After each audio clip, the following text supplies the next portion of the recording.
Esta es la historia de un señor dueño de Manzanares, una persona dedicada y respetada, dedicada al cultivo de manzanos, con muchos trabajadores a sus cargos.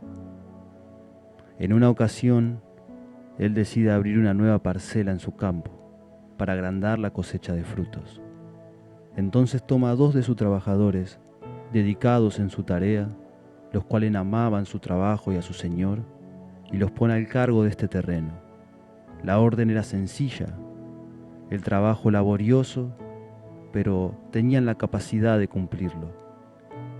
El trabajo era cuidar que los árboles de manzanas crezcan sanos y produzcan buen fruto para el tiempo de la cosecha. Tenían todas las herramientas a su disposición para lograrlo. También tenían buenos trabajadores a su cargo para hacerlo e instrucciones de cómo debían de hacer cada una de las cosas para que todo sea bien logrado y llegue a un buen final. Y así comenzaron. Los hombres prepararon el terreno. Esforzados en el trabajo lograron sembrar toda la parcela en orden y cuidando de cada semilla que plantaron. Esto llenó su corazón de alegría.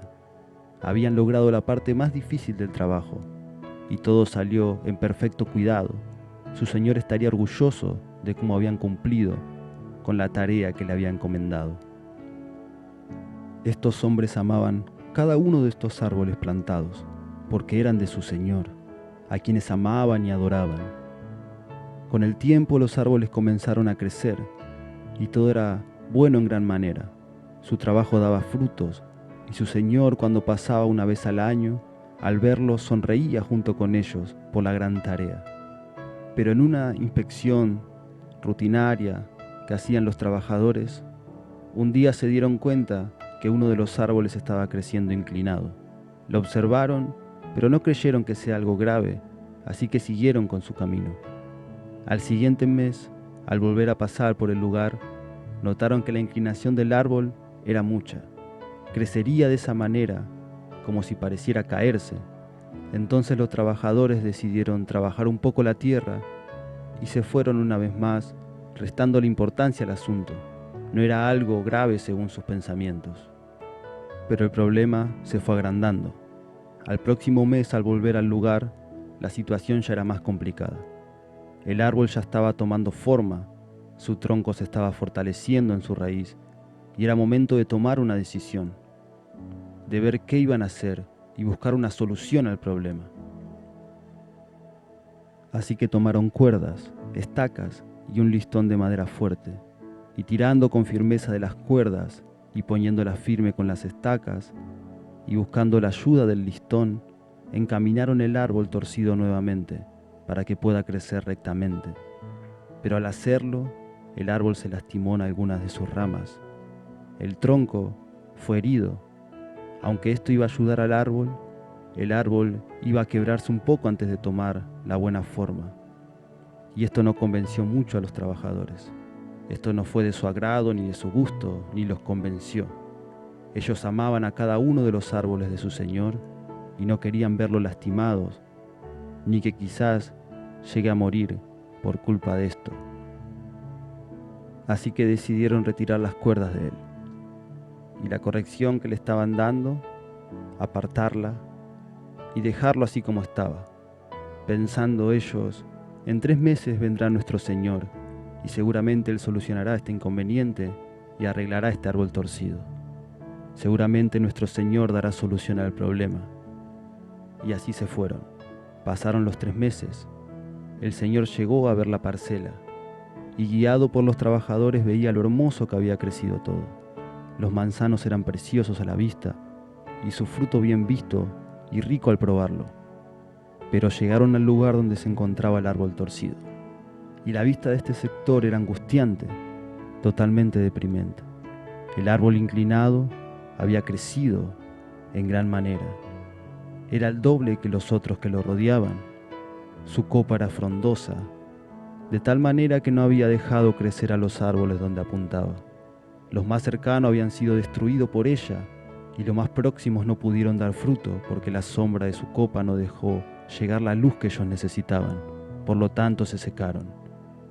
Al otro lado, al crecer torcido, sus raíces habían contaminado gran parte del terreno. Al crecer solo hacia los costados y no hacia abajo, sus raíces asfixiaron a los árboles más cercanos, y a los próximos su molesta interposición no le dejó tomar fuerzas, y se secaron también. Y los frutos del árbol caían de él, antes de madurar, y se pudrían en el suelo. Al ver esto, su señor se entristeció en gran manera. Su corazón angustiado derramaba lágrimas mientras observaba lo desastroso de la situación. Y mirando a los trabajadores preguntó: ¿no los dejé yo en este lugar para que cuidaran de los árboles? ¿No los dejé yo en este lugar para que se fijasen de que esto no aconteciera? ¿No les di la herramienta? ¿No les dejé instrucciones y consejos de cómo hacer el trabajo? ¿No los enseñé antes a trabajar? ¿No practicaron antes de llegar a este lugar? Los trabajadores se angustiaron, le explicaron la situación a su señor. Intentamos enderezarlo, pero el árbol se lastimó y no quisimos que se duela, así que lo dejamos como estaba. No quisimos quebrantarlo, pero el señor dolido les dijo: ustedes conocen el proceso, conocen la tarea. ¿Por qué dejaron crecer mi amado árbol torcido? Si verdaderamente lo amaban, lo hubieran enderezado, porque ¿qué futuro podría tener un árbol torcido que no sea este? Destruir y destruirse. Traigan las máquinas, hay que limpiar ahora el desastre. El árbol torcido y a todos los que secó, arránquenlo de raíz y preparen el terreno para una nueva semilla. Y ustedes dos son despedidos de mis terrenos, por su falta de comprensión y su gran ignorancia, por no haber prestado atención a la enseñanza. Terminarán lejos de este lugar. Y así fue. Los trabajadores fueron alejados de su Señor, lejos de su presencia. Y el árbol torcido, hecho madera para el fuego, junto a los árboles secos de su alrededor. Somos una iglesia, un cuerpo en Cristo. Un cuerpo debe de ser cuidado en su totalidad para su buen funcionamiento. No debemos de tener miedo de la corrección, ni siquiera del castigo. Jehová al que ama, castiga, como el Padre a su Hijo a quien ama. Un cristiano debe de crecer rectamente para madurar en este camino y poder dar frutos. Y para esto necesita ser guiado. Un hombre de Dios no se hace de la noche a la mañana, ni un siervo se entrena en su tarea de un día para el otro. Un atleta no es coronado, sino lucha legítimamente. Muchas veces crecer duele, lastima. Muchas veces crecer enoja y entristece. Porque somos humanos, todos acarreamos nuestras debilidades, todos cargamos con nuestras falencias, tenemos errores, tenemos flaquezas, nos cansamos, nos desanimamos, todos tenemos temores, hay dudas y miedos, todos necesitamos corregir una parte de nosotros al crecer. Un líder es puesto por Dios para guiar al pueblo por el buen camino de nuestro Señor.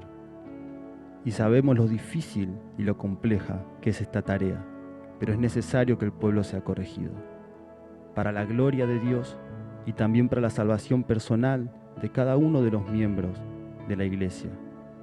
Se dice por los hombres que una manzana podrida pudre todo el cajón, y un solo lobo en medio de corderos puede llevarse muchas vidas. Aquí es donde el pastor halla su tarea, guiar y cuidar. Y no solo los pastores, sino los ministros también que están a su lado al frente del ministerio. Dios dio ministerios para cada una de las áreas. No hay nada echado al azar en la mano de nuestro Dios ni que escape a su gran entendimiento. Contamos con todas las herramientas para trabajar en la obra de nuestro Señor. Tenemos toda la ayuda a nuestras manos para ser ayudados y ayudar a nuestros hermanos en Cristo, a nuestros líderes, a nuestras vidas. Quizás hoy duela, puede que hoy lastime o enoje, pero el proceso va a ayudar a ser cristianos sanos que den un fruto limpio y agradable para nuestro Señor. Fruto para salvación, fruto para liberación, frutos para sanidad. No sea que el Señor venga a su tiempo y nos halles como a estos árboles, en medio del desastre. ¿Y habéis ya olvidado la exhortación que como a hijos se os dirige diciendo: Hijo mío, no menosprecie la disciplina del Señor, ni desmayes cuando eres reprendido por Él? Porque el Señor al que ama, disciplina, y azota a todo aquel que recibe por hijo. Si soportáis la disciplina, Dios os trata como a hijos, porque ¿qué hijo es aquel a quien el Padre no disciplina? Pero si se os deja sin disciplina, de la cual todos han sido participantes, entonces soy bastardo y no hijos. Por otra parte, tuvimos a nuestros padres terrenales que nos disciplinaban y los venerábamos. ¿Por qué no obedeceremos mucho mejor al Padre de los Espíritus y viviremos? Y aquellos ciertamente por pocos días nos disciplinaban como a ellos le parecía, pero para lo que nos es provechoso, para que participemos de su santidad. Es verdad que ninguna disciplina al presente parece ser causa de gozo, sino de tristeza, pero después da fruto apacible de justicia a los que en ella han sido ejercitados.